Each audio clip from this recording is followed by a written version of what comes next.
when I was beefing with him, he would go, "We everywhere, you never there." And it's because I was already in the arenas. So what would I be doing back in the nightclub? Yeah. At that point. I like to tell the people home, I feel so safe tonight with all this police protection courtesy of G-Unit. Dixon filed a complaint alleging that he witnessed the rapper groom, isolate, and exploit minors while employed by his company. A lawyer for Fat Joe, whose real name is Joseph Antonio Cartagena, fired back after Terrence Todd Dixon dropped a bombshell complaint claiming he saw the rapper grooming, isolating, and taking advantage of young people while working at his company. Things took a wild turn. A lawyer quickly stepped in to defend Fat Joe, whose real name is Joseph Antonio Cartagena. But the accusations are serious and raising eyebrows fast. 50 Cent just came out swinging, breaking his silence with a jaw-dropping claim that Fat Joe tried to have him killed. And now, Joe's getting pulled into a full-blown RICO case that's backing the whole thing up. This ain't just rap beef anymore. It's starting to look like a setup straight out of a crime movie. We're talking about a potential murder plot, disturbing accusations calling Joe a PDF file, and claims he was running his crew like a real-life criminal gang. And here's the craziest part.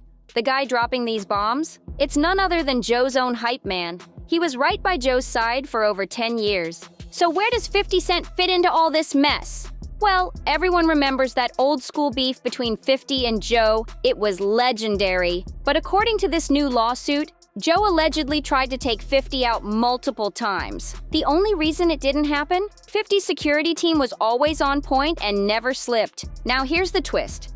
50 has finally responded, and his take doesn't exactly match the lawsuit.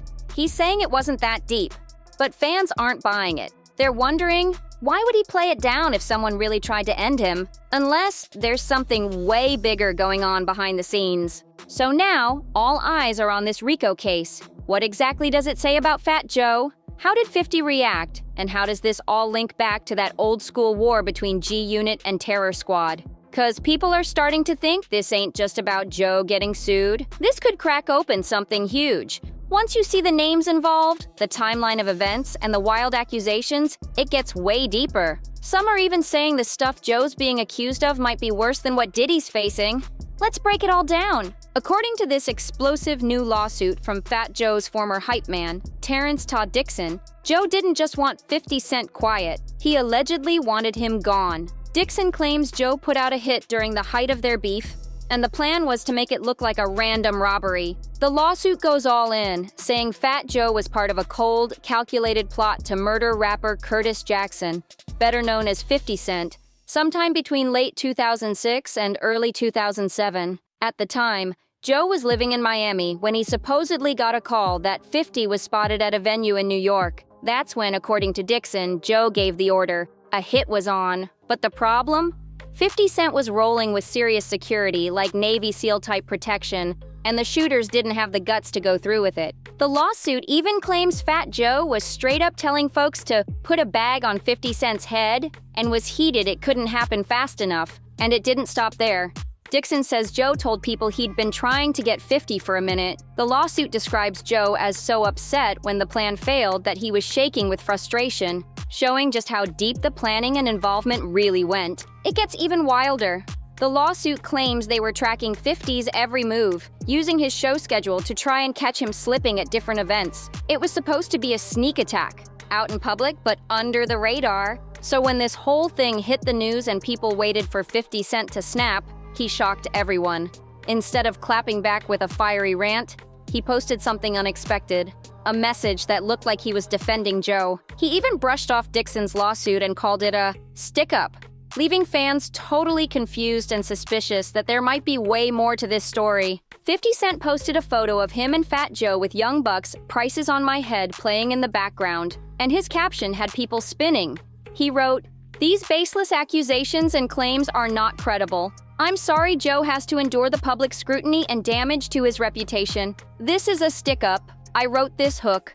I should have kept this one." What? Fans couldn't tell if 50 was being sarcastic, throwing shade, or low-key backing Joe. People online were scratching their heads. One fan said, "Is 50 being petty or sincere?" Another chimed in, "50's playing chess. If he backs Joe, Joe's gonna stay loyal because he knows what's up." Sincere? Yeah, right. The whole internet's buzzing trying to decode what 50's really saying. But here's where it goes from wild to straight up disturbing. Because Terrence T.A. Dixon's lawsuit doesn't stop at the murder plot. Nah, that's just the beginning. According to him, Fat Joe wasn't just running a rap crew. He was running it like a mob boss behind the scenes.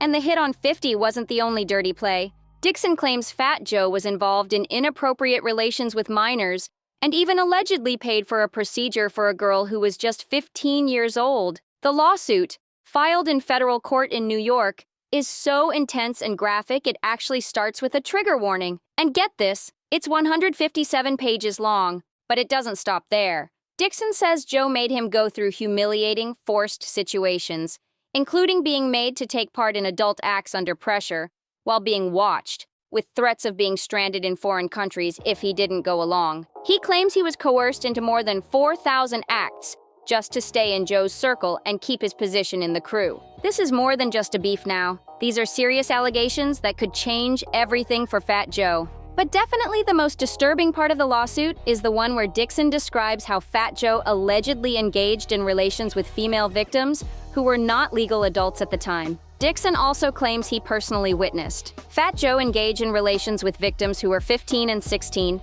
and then he lists 3 Jane Doe victims, including a 16-year-old Dominican from New York, who in exchange for cash, clothing, and payment of her cell phone bill, would perform certain acts on Fat Joe. The second alleged victim is described as a Caucasian female and not a United States citizen. According to Dixon, Fat Joe started having relations with Jane Doe when she was 15, and he says it happened after a concert overseas, and allegedly, Fat Joe flew this girl to New York City and Miami, Florida on multiple occasions. But this next part is actually sickening. Dixon claims that due to Jane Doe's body being not fully formed, Fat Joe paid for her to get a BBL. As for Jane Doe 3, Dixon states that she's a Latina female who met Fat Joe when she was 15 years old, turning 16.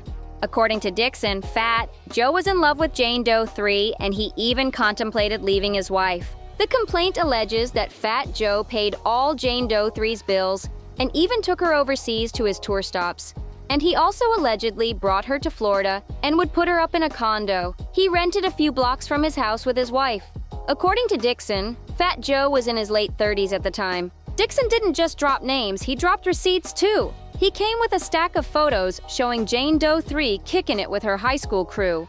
And according to him, those pics were snapped during the same time Fat Joe was allegedly moving her across state lines. Now people are asking, wait, is Fat Joe facing a full-blown RICO case? Well, not exactly. At least not yet. What's on the table right now is a civil RICO lawsuit. That means Dixon, a private citizen, is going after Fat Joe under the RICO Act. Yeah, the same law that was designed to bring down the mafia. In a civil RICO case, the accusers gotta prove that this wasn't just one shady person acting alone. It has to be a whole crew, like a full-on organization. And that's exactly what Dixon is claiming. He's saying Fat Joe wasn't acting solo. He was allegedly running a criminal empire with some close associates. Dixon even named names. He called out Pete, Pistol Pete, Torres, and Richard Rich Blair Jer as Joe's key partners in this supposed criminal setup.